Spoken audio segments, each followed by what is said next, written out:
今日喺尖沙咀警署遺失呢一部係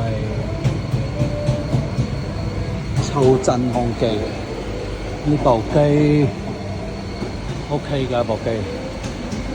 講檢查翻嘅話咧，佢係抽唔到真空。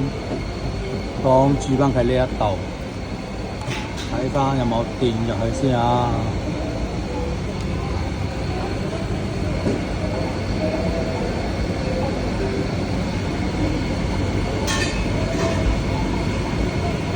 係有電入去嘅，但係佢而家係唔抽真空，咁要睇翻佢嗰個情況嘅話咧，呢個係真空機，呢一個係放氣閥，嗰個係變壓器，呢個係主板。講佢嘅電嘅話咧，就呢度輸入，呢度就輸出。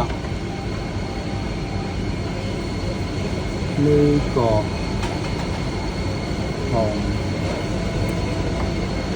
而家係要出翻呢兩個，睇下先啊，1、2、3，呢一個，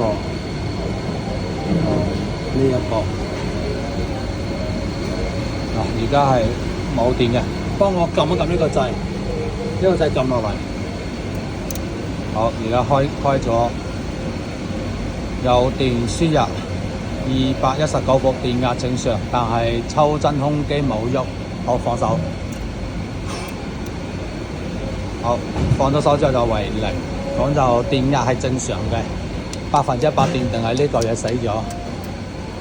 咁呢種情況我哋要幫個客調一個呢個摩打喺邊度啊？咩啊？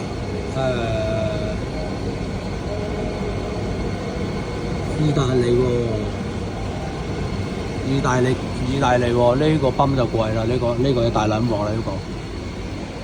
好啦，同翻個客講翻睇下整唔整啦，因為話呢個泵成本太重，講我哋都唔敢幫客去調呢個泵，因為呢個有咁鬼重咧，個運費都唔少。好啦，今日睇住咁多啦，維修抽真空機，進雲電器維修，55311921。